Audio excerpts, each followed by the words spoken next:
They trained 9,000 people. 9,000. They didn't bolt AI onto a broken system. They reimagined what banking could be. Today, they have over 800 AI models deployed.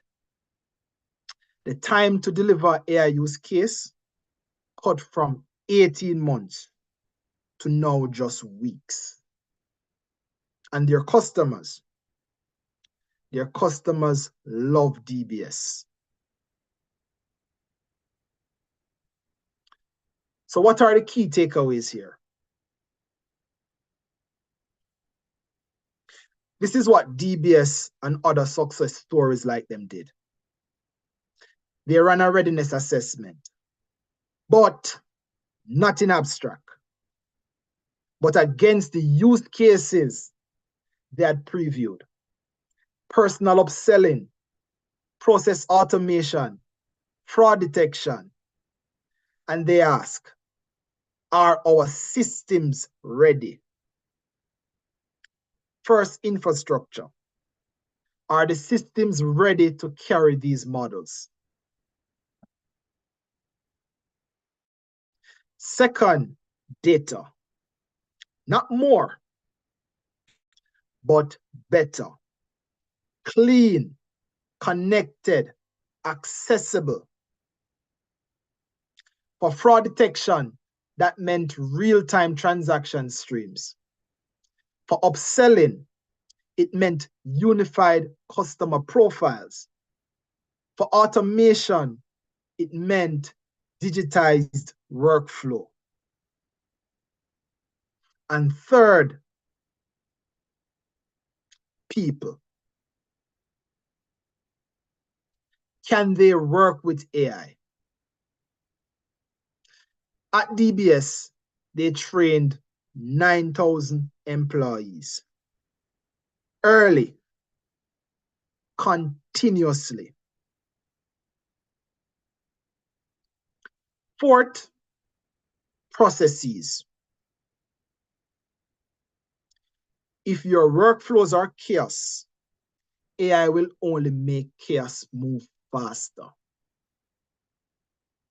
So DBS fixed broken processes first. Then they automated them. And finally, governance. Fraud detection, upselling, automation, they all touch customers. Without trust, you can't scale. So DBS built governance into their foundation. Now, we have done readiness.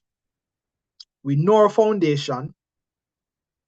Now it's time to revisit the use cases, but not with a wide lens, but this time with a microscope. So take General Electric. They tried predicts, dozens of pilots across every business unit, billions invested, but resources were stretched thin. So nothing scaled. They tried to do everything and subsequently achieved nothing. Now, contrast this with MasterCard. So MasterCard, they didn't chase many things. They chose one, fraud detection. They aligned it to strategy. Then they invested deeply. And the result, double-digit gains in fraud detection, fewer false declines at checkout, and billions saved annually. Billions. So where GE chased frenzy, MasterCard chose focus. Now, In step one, we had brought the room together, leaders, managers, frontline teams. We cast a wide net and surfaced dozens of use cases. But not every idea deserves a place on the roadmap. Step three is where we sort them, but not by gut feel, but by discipline, impact, feasibility, ROI. Now, let's discuss opportunities. Opportunities don't live in slide decks. They live in the messy corners. Your customer complaints, friction in your process. MasterCard started there.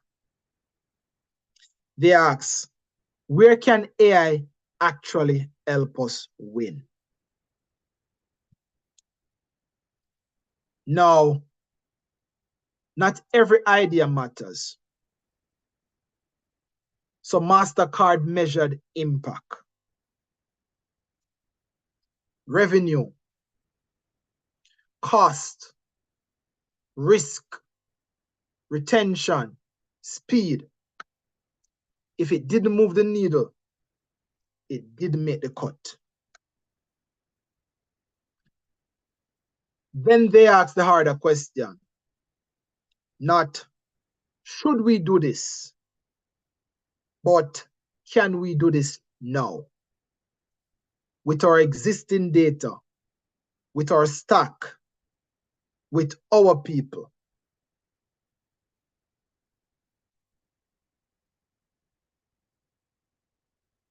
So MasterCard didn't pitch ideas with hype or the loudest voice in the room. They built cases with numbers, costs, benefits, ROI, payback periods. They asked, is that the best use of investors' money? And finally, portfolio. Not every project should move at once. So we need a balanced portfolio.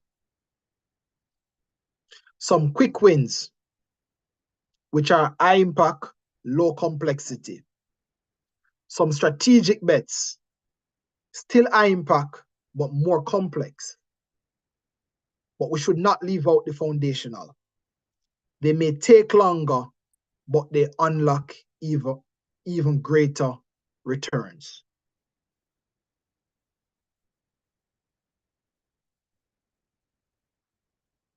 Next up is our data strategy.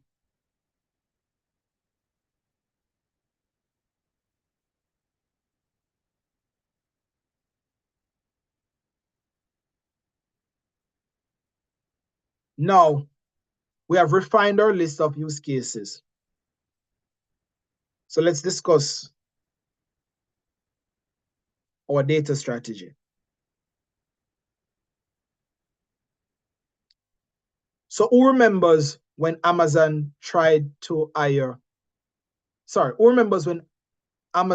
use AI to pick the best CVs? They fed it 10 years of hiring data.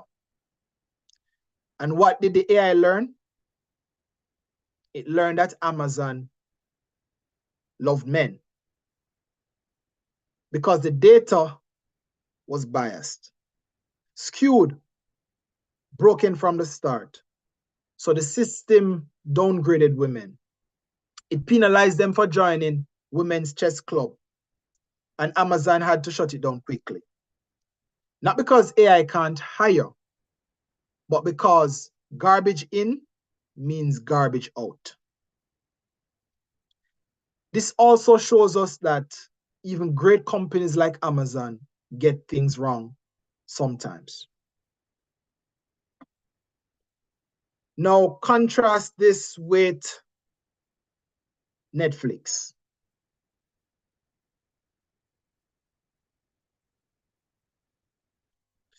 $1 billion saved every year. Not because they are data. Everyone has data. But because they had a strategy. They decided what to collect. They then cleaned it. They connected it. They governed it. Then they built the engine. Billions of viewing events. Every click, every pause, every binge, all flowing into a single unified system. That engine doesn't just recommend, it experiments, it personalizes, it evolves.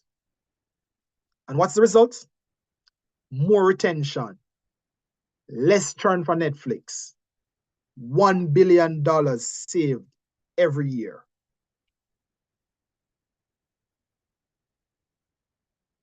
So what are some of the lessons we can learn from Netflix?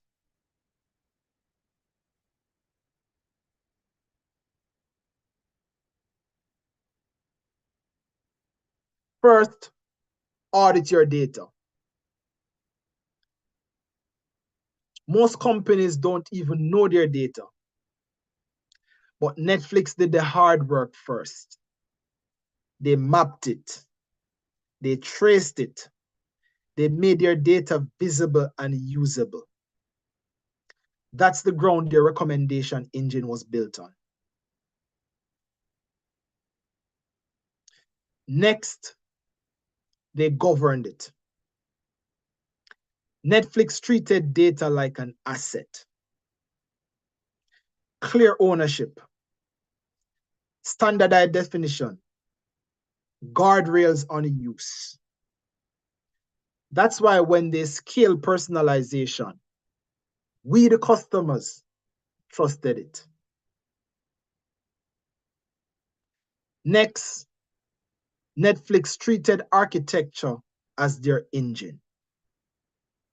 They tore down monoliths. They rebuilt on cloud. And they designed for scale. So every stream, every click, every pause, captured and processed in real time. That's how they personalize for 300 million people. And again, save $1 billion per year in churn, in reducing churn. Next, we look at the quality of their data. By now, we have all heard garbage in, garbage amplified. Netflix didn't gamble.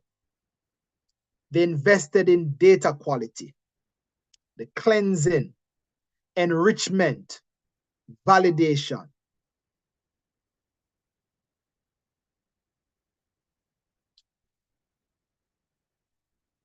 All right, so far, we have discussed stakeholder and vision alignment, readiness assessment, prioritize use cases, data strategy.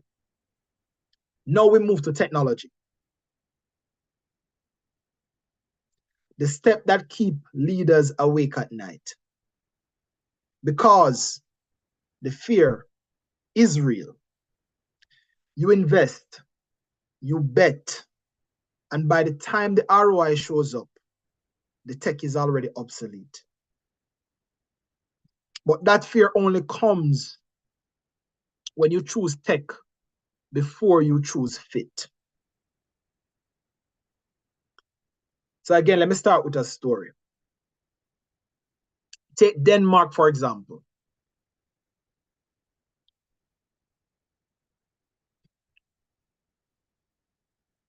Denmark had set out to unify its hospitals under one modern health platform.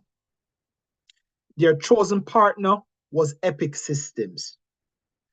This is the same tech firm trusted by the Mayo Clinics and John Hopkins. Epic was chosen because it was big and proven elsewhere. not because it fits Denmark's needs, but what worked in Baltimore failed in Copenhagen. Clinicians struggled to adapt, workflow slowed, records were hard to find, and wait times grew. So why do you think this happened? Because the system was designed for a different healthcare model, a different vocabulary, a different culture. By 2020, doctors were protesting. Politicians were demanding inquiries. This wasn't a failure of software. It was a failure of fit.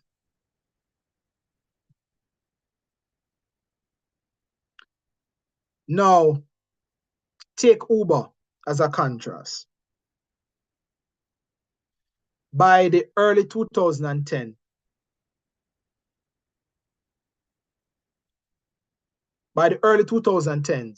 Uber was on a global expansion, but they didn't chase off-the-shelf tools. They built their own to fit their purpose. They named it Michelangelo, a custom machine learning software platform built for Uber's reality.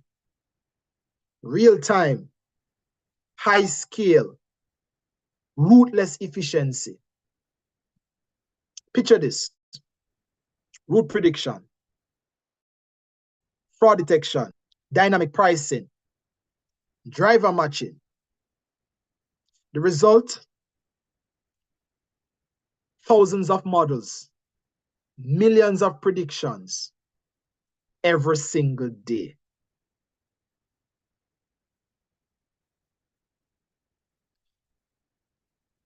So what are the insights we can take away from Uber?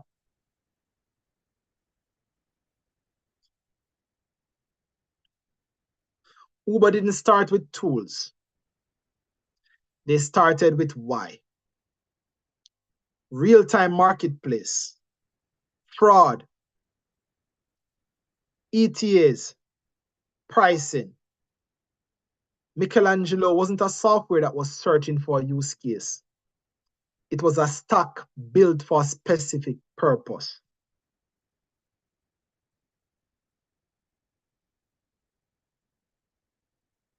Next, evaluate, don't chase. Remember, shiny demos don't scale. Uber picked components that fit their data, their latency, their teams. Best fit beats big name every day. So consider this the next time someone pitches you a shiny new demo. Next, pilot end-to-end. One key action before committing to any system is to pilot end-to-end and compare. Remember, Uber's Michelangelo wasn't proven in slides and demos. It was proven on the streets. Thousands of models, millions of predictions every day. Now that's proof before you commit. Next lesson is designed for tomorrow. When demand double, the stock should stand firm. When new use cases comes, your tech must be flexible. That's what happens when you build for tomorrow, not for today. Next, govern to scale. Uber knew this. Uber built rules into the system. We're talking ownership, transparency, guardrails. Not to slow them down, but to let them last.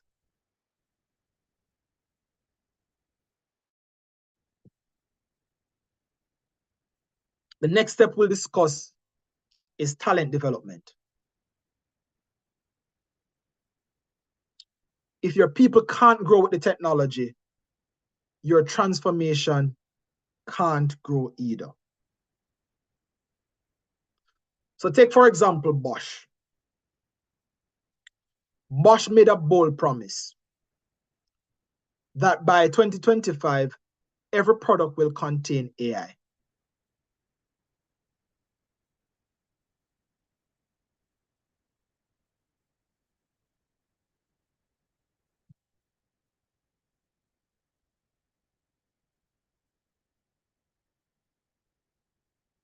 But here's the twist. Bosch didn't start with systems. They started with people. Before AI powered their tools, they powered their workforce. 26,000 trained in 2 years. Today, 65,000. AI wasn't something that their people feared. It became something they owned. So here's what Bosch did exceptionally well. First, they did a skill gap analysis. While most companies guess at their skills, Bosch didn't. They mapped them. What do we have versus what do we need? Next, they trained to transform. Bosch didn't just send people to a webinar. They built an AI academy. 65,000 people retrained. Engineers turned into AI builders. Noise researchers turned coders. They didn't just train workers, they transformed them.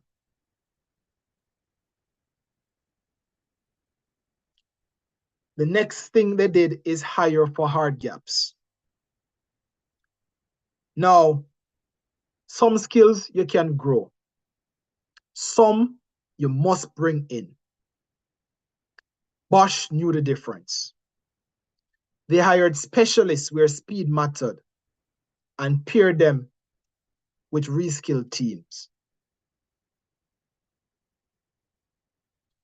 So through all of this, Bosch built an AI culture. You see, training is an event. Culture is a rhythm.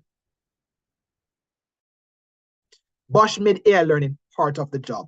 Not a perk, not an option, a habit.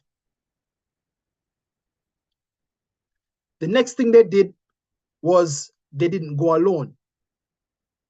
Bosch partnered with universities, with startups, with ecosystems that multiplied their capacity. They didn't just build talent, they built networks. And finally, they built AI leadership. Iron sharpens iron. Bosch built mentorship, ladders, and loops. Not just top down, but reverse mentorship too. Young engineers sharpen executives. Factory staff showing managers how AI changes the line. So good people became great ones. And AI leadership multiplied.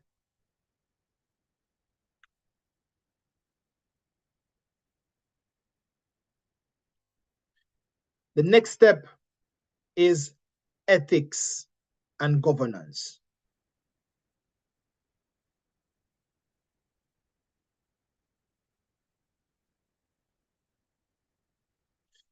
In March 2016, Microsoft launched Tay. You probably remember this case, right? Tay was a chatbot designed to learn from Twitter's conversation. 16 hours later, it was spewing hate speech. Microsoft had to pull the plug. They apologized. but the damage was done. Then you have another case of Goldman Sachs and Apple launching Apple Card, AI-powered credit decisions. Then women started asking, why is my limit lower than my husband's when my credit score is much higher? Regulators ultimately found no smoking gun, but trust, that went. And then we have Facebook. We all know Facebook optimized for one thing: engagement.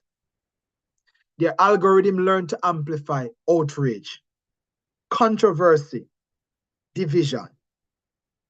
But internal documents later revealed employees warned leadership about this. But clicks came first. Society came second. McKinsey found that nearly half of organizations using AI have already faced negative consequences. And yet, surveys show most companies still treat ethics as just paperwork. So what can we do different? First, anchor ethics to strategy. They failed because there were no principles, no values in the loop. Governance starts by anchoring ethics to strategy. If it doesn't fit your mission, it doesn't ship. Next, accountability. Without ownership, no one pulls the brake. Microsoft learned this. They later built roles, boards, and accountability. Remember, unless it is someone's job, it is nobody's. Next, transparency. AI that can't be explained can't be trusted. Black boxes breed backlash. So what's the fix? Make models, decisions, outcomes visible and explainable. If you can't explain it, don't deploy it. Next is monitoring. Remember, governance isn't a one-off check. It's a heartbeat. It's continuous audits, drift detections, bias alerts. Ethics will decay if you don't maintain it. And finally, culture. Policies mean nothing if leaders look the other way.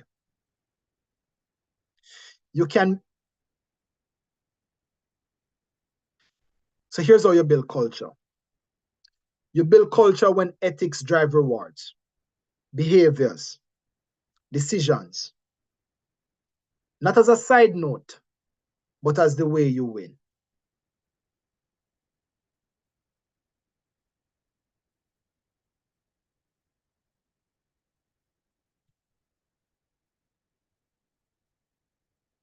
Have we lost Pritam?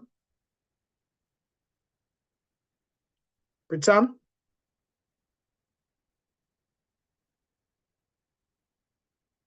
Okay, I think we lost her. She's coming back now.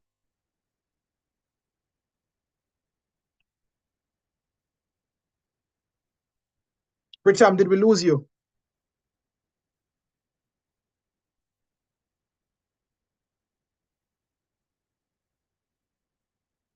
Michael, I'm sorry about that.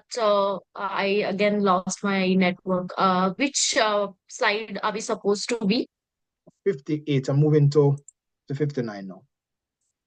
Okay. It's culture, right? Yeah. Yeah, you can see them. No, Okay. it's 58, Okay. 58. Start at 58. Well, I'm moving to 59 now. Yeah, so far we have gone through 7 steps. As you can see on the screen. Pritchard, bring up by the previous slide, please. Yeah. Just a minute. Mm-hmm.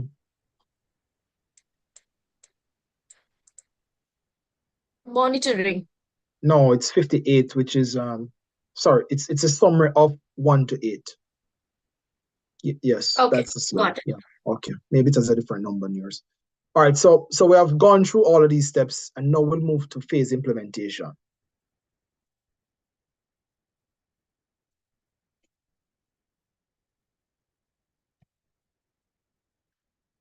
All right, let's start with a case. In 2017, a new healthcare startup launched in Silicon Valley called Forward Health, as you can see on the screen. It planned to reinvent the doctor's office with AI, sensors, and a sleek design. You can see the sleek design on the screen. And they raised millions. They built futuristic clinics, wrapped everything into the AI hype. But they tried to scale in one giant leap. Typical of many startups, right? They had no phase rollout, no careful testing, and no discipline.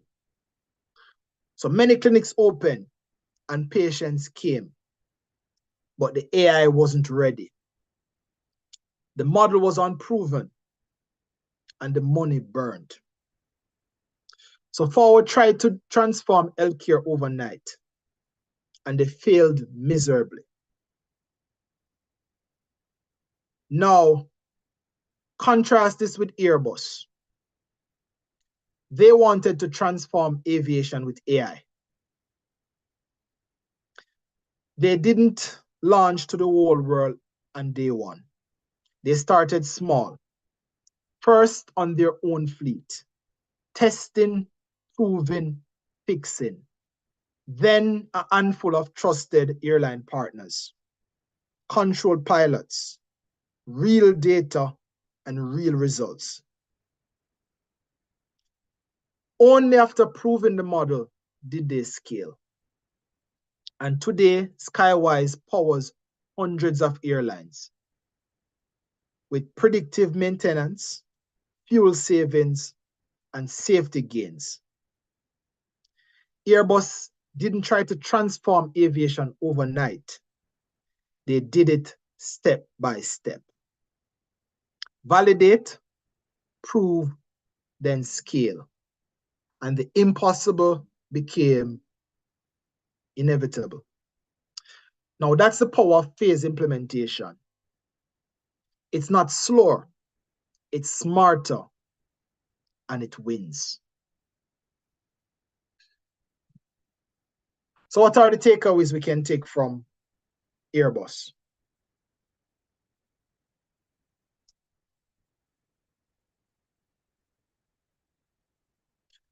The first takeaway is start small. Forward tried to leap. Airbus started small. They pilot first, and then they learn fast. The next takeaway is iterate. Don't lock in too early. Airbus refines Skywise with feedback. Each cycle getting tighter. Each integration cleaner. Iteration is how pilots become platforms. Next, they scaled in controlled waves. While Forward tried to go wide overnight, Airbus scaled in controlled waves. One airline, then another, then another.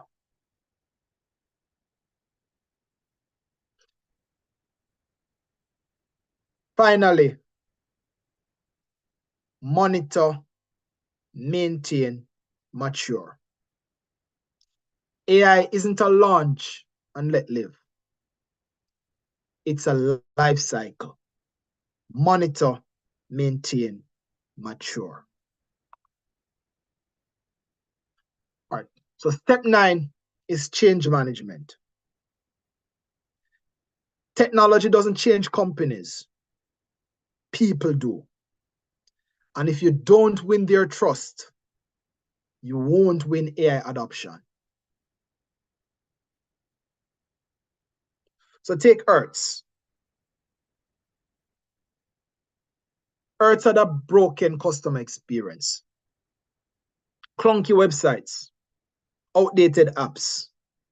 So they hired Accenture, one of the biggest firms in the world, to deliver a massive transformation.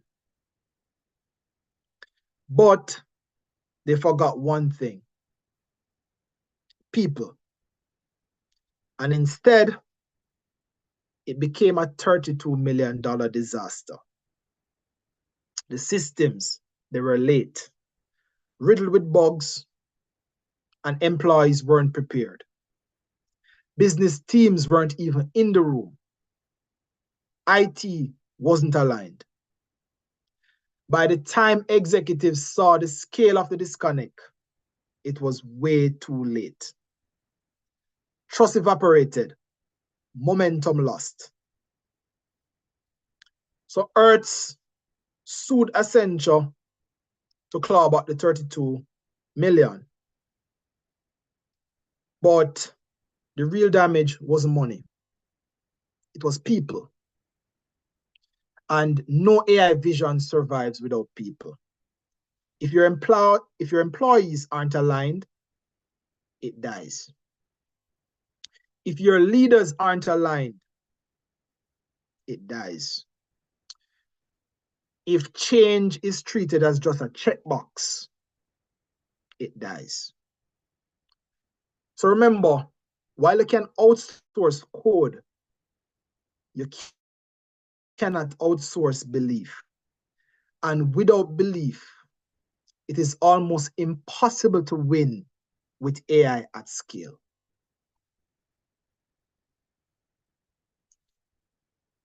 Now, contrast Hertz with Colgate-Palmolive. While Hertz collapsed under a top-down change, Colgate-Palmolive chose a different path. They didn't impose AI, they invited it. So in 2023, they launched something called the AI Hub, a platform where employees, not IT, could build your own no-code AI assistants. And what happened? Factory teams built assistants to diagnose faults. Marketing teams generated product copy in minutes.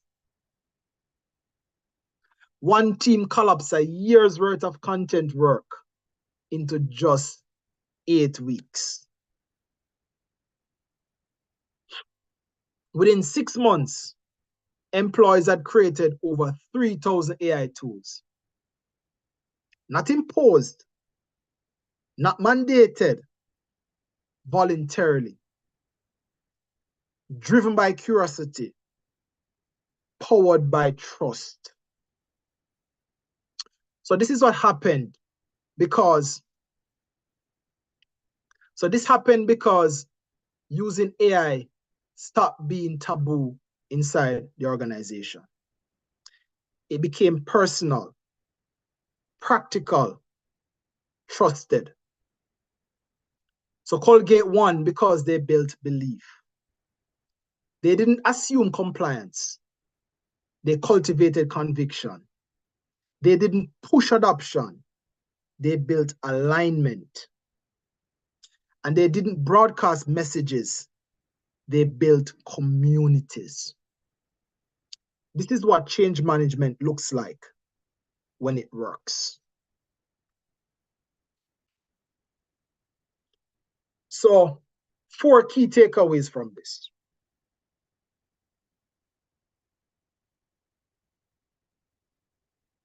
The first one, align leaders. Change starts at the top. Colgate leaders didn't whisper support. They showed up. Visible, consistent, and that gave permission for everyone else to follow. Next, communicate. Colgate didn't just push messages down. They listened. Two-way conversations. Questions answered. Concerns. We know people have a lot of concerns. Surfaced. Education became dialogue, not a memo. And third, they empowered. Colgate didn't hand out AI. They handed out keys. No-code tools. Build your own assistants. Factory staff. Marketing teams. 3,000 tools created by employees themselves.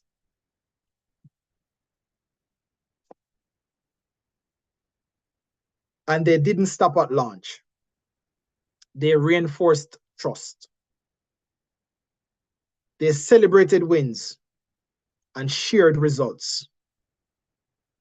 Remember, culture isn't a poster on the wall. And it wasn't for Colgate. It was proof in the workflow.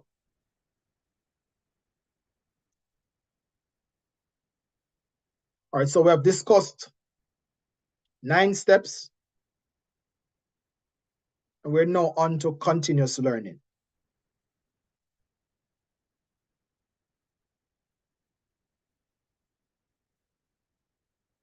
Let me start by sharing another story.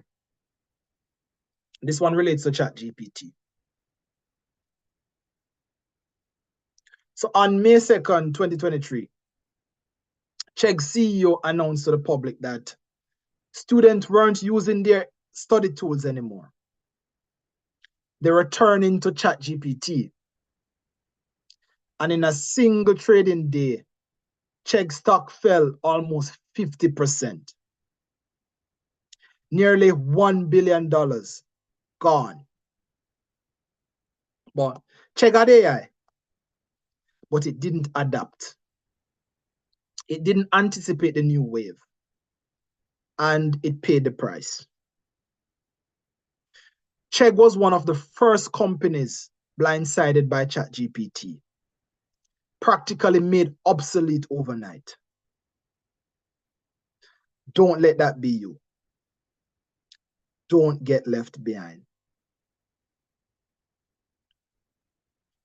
So, how do you avoid Chegg's fate? Here are a few things you can do. The first one is wire evolution into strategy and budget. This means having quarterly reviews and protected budgets. Netflix, Amazon, MasterCard, they win because strategy and budget evolve with the tech. If you don't fund it, it won't happen. Secondly, governance in motion. Many AI systems fail because no one notices the moment it stops being right. So have dashboards, drift triggers, bias checks. Governance isn't what slows you down. It's what lets you keep going. And third, continuous learning. AI evolves weekly, and so must your people. So here are 4 practical things you can implement tomorrow to kickstart your AI transformation. Number 1, develop an AI nerve center, a control system which can track new models, scan for AI trends, and keep evolution on course. Second, demo days.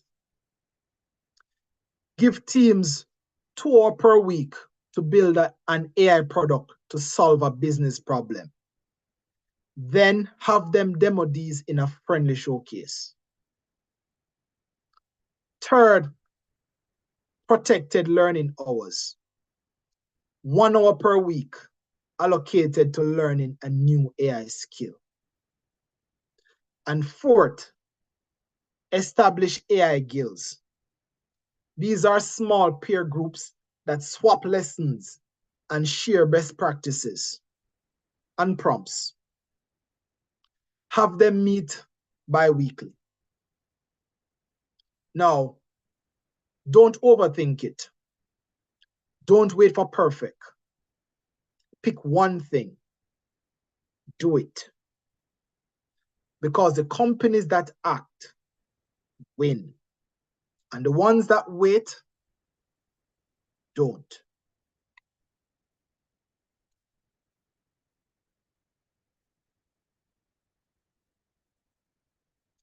Now, to wrap up, across this journey, we have seen it again and again. IBM Watson, Zillow, Chegg, Hertz, brilliant tech, brilliant people, but broken execution. And we have seen the other side. Netflix, MasterCard, DBS, Bosch, Colgate, leaders who turn AI into advantage.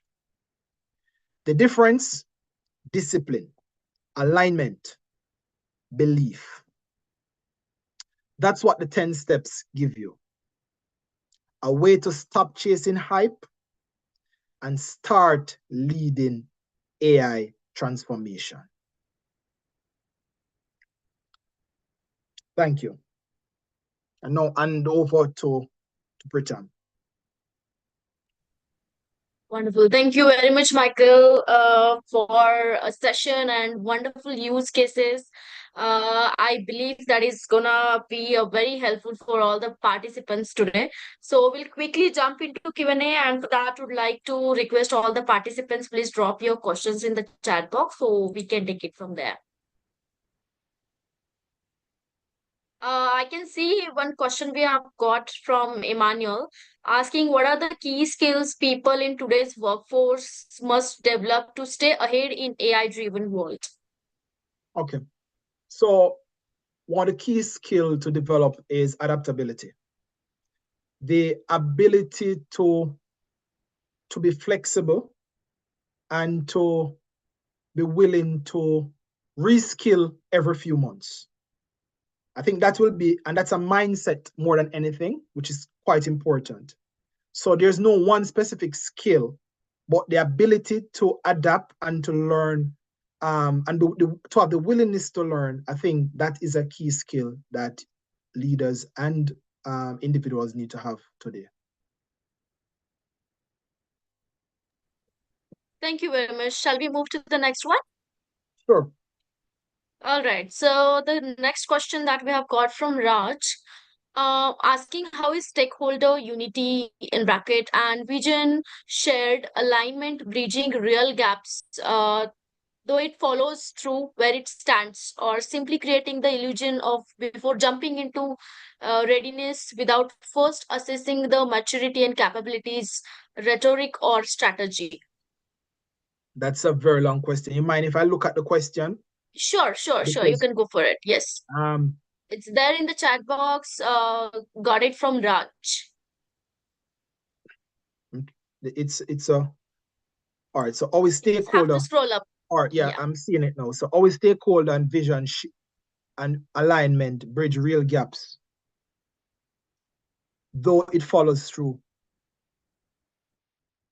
or simply creating the illusion of readiness without first assessing maturities and capabilities. Seem like about 3 questions in one.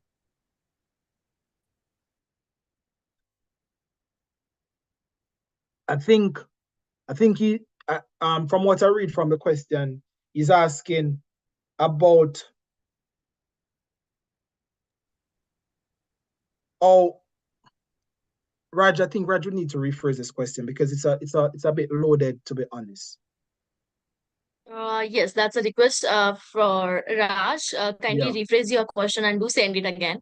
Okay. Until then, we'll He take said the something next about question. more on maturity and capability assessment.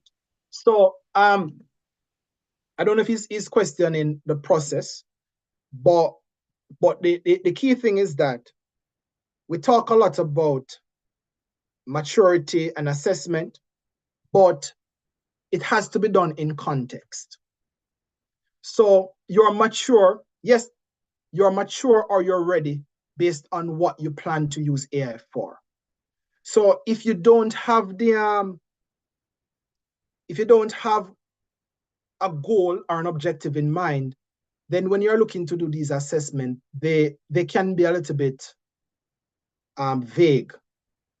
And also, if you don't start by educating your leaders and your subject matter experts, then they won't be able to bring much value when doing the assessment, unless it's just a paperwork. A thorough assessment requires that your internal staff have a great understanding of AI.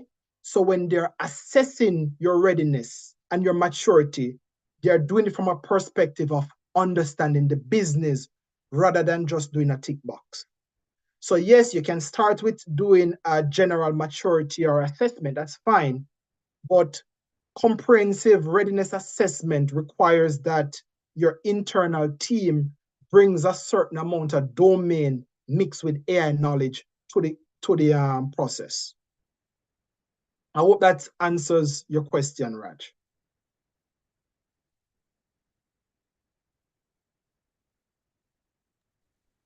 Thank you very much, Michael. Moving forward to the next question, where do Sure. you draw the line between ethics, safety, and implementation? It's not a line. I think they go hand in hand because every single use case should have a risk assessment done on it. So once you have done that risk assessment, that determines how you treat that risk. So it's a line that is determined by how you have classified the risk.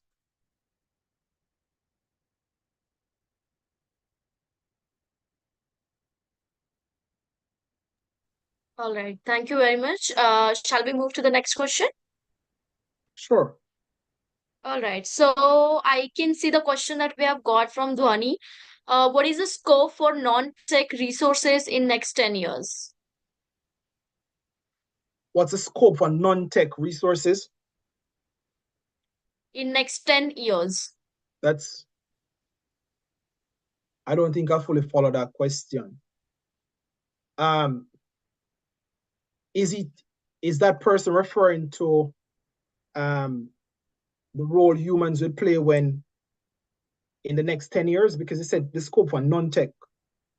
I asked them to clarify the question. Can you clarify the question, please? Sure, it's a request for Dhwani to please elaborate your question. So Dhwani is saying resources from human resource areas. Okay. So I guess let me answer it in a general way because to in a more general way. All right. So the scope for non-tech resource. One way to look at that question potentially. Let me see if this is what the person is asking is when we increase AI adoption, what would be the role of humans? And that is a conversation that's ongoing. And the role of humans is not expected to disappear in any significant way in the near term. So yes, you will have some jobs that are going to be replaced. Many are just going to be re-engineered. So humans will always be in the loop because these systems, they need to adapt and evolve. And we as humans need to trust these systems. And in order for us to have trust in them, we need a human to be a part of the mix. So it's very difficult to predict the next 10 years, but if I should guess or give my professional assessment, humans will still continue to be in the loop for many roles. Yeah. Wonderful. Thank you very much, Michael, for answering the questions. So here we are stopping with the Q&A as we have done with the scheduled time for the Q&A. So I apologize in case if I miss any question. I can see there are a lot of questions There are coming a up. lot of I would love to questions. request, yes. So in that case, I would love to request all the participants, please do reach out to Michael. I believe he's more than happy to help you all. But unfortunately, we won't be able to take more questions here as we have done with the scheduled time. I'm sorry for that. So, Michael, before I proceed ahead, would love to hear final thoughts from you for all of our participants today. What's that, Pritam? Yes, so would love to hear final thoughts, or if you would like to make any statement for all the participants today. Okay. All right. Two things. First, I'm looking at the questions, and there are some rich questions that I'll be eager to answer for you. So do connect and let us have a conversations where I can give you a more comprehensive response to these questions. I'd love to take them. Next, for the leaders listening, what I would want you to leave with is this. A disciplined approach is not rigid. So I would have laid out a 10-step framework, but it is to give you structure. Because with all the noise around AI, many leaders know they need to act. But without a plan, you're more likely to chase hype than create real value for your organization. So approach AI with discipline. Thank you. Thank you very much, Michael, for sharing wonderful thoughts and for the amazing session that we had today with lots of amazing use cases. Thank you very much. I hope to see you again for future sessions with GSDC. Thank you again. And let me share my screen so we can make the quick announcement for all the participants. All right, so this is regarding the certifications that we have on certified generative AI for leaders and certified generative AI expert. So you all can grab this opportunity. We are providing amazing discount that is 20% off on this certification right now, and this offer is only valid for next certain period of time. So do grab this opportunity as these certifications are lifetime validated certification, which comes along with the learning resources where you'll be getting a lot of case studies, e-learnings, and book of knowledge. Also, these certifications are lifelong learnings, which gives you learning flexibility, and you'll be getting chance to connect with our training partner channel, and you'll be having an opportunity to work on the capstone project. So I've already shared the link in the chat box about the offer details. If you want, I'll share it again. So do grab this opportunity and sign up yourself for this. So here we are. This is utility tool. So this tool will help you to improve your LinkedIn profile score, and it will help you to improve your AI skill score, and also it will help you to build a personal brand. So take this opportunity. You can use this code August 100 to get 100% off on this, and this is only for our webinar attendees. So tomorrow, I would love to make this announcement. Tomorrow we'll be having Christy with us, and she'll be taking us through the topic that is driving organizational change with AI, a leadership blueprint. This session is happening tomorrow, that is on 18th September 2025, with the same time slot, that is 8:30 a.m. Central and 9:30 p.m. Singapore time. So please do join us. And also, we are running this AI tool challenge for 28 days. Out of that, we have already done with 20 challenges so far, and we do have this panel of AI expert who are giving us a live demo for 30 minutes, practical walkthroughs on AI tool. So please do join us for the remaining session as well. This is happening at 10:30 a.m. Central, so we'll be starting this exact after 45 minutes. So please do join us. And also, you can refer your friends and colleagues to our session, and by doing that, you can earn rewards that is worth $400. And remember one thing: referring people to knowledgeable and powerful session, you're already taking a step ahead and becoming a thoughtful leader. And also, you can enhance your credibility by doing that. And top three winners will be featured on the GSDC Wall of Fame. So as you can see, we have these three winners who have referred maximum people to our specific AI Leadership Mastery webinar series. And congratulations to you all. However, we'll be announcing all the winners at this end of the webinar series. So you still have a time to refer maximum people and you can be the winner. So if you want to be a speaker for our upcoming event as a featured global speaker, you can definitely reach out to us, as we do have platform like Learning Capsule, webinars, and podcasts. We would love to connect with you all over the social media. You can scan this QR to connect with us over the LinkedIn. You can check up our website to check all the offerings and information regarding the certifications that I've mentioned earlier. And also, you can join us over the WhatsApp group to get daily update on the events and webinars that we do have. And do not forget to share your session takeaway and the learning outcomes on the Trust Pilot. Thank you everyone for joining today's session. I hope to see you all for the next session as well. Until then, take care and keep learning. Thank you very much, Michael, for your time and session. Thank you. Bye bye, everyone.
Bye, Michael. I'll be dropping the call now. Thank you.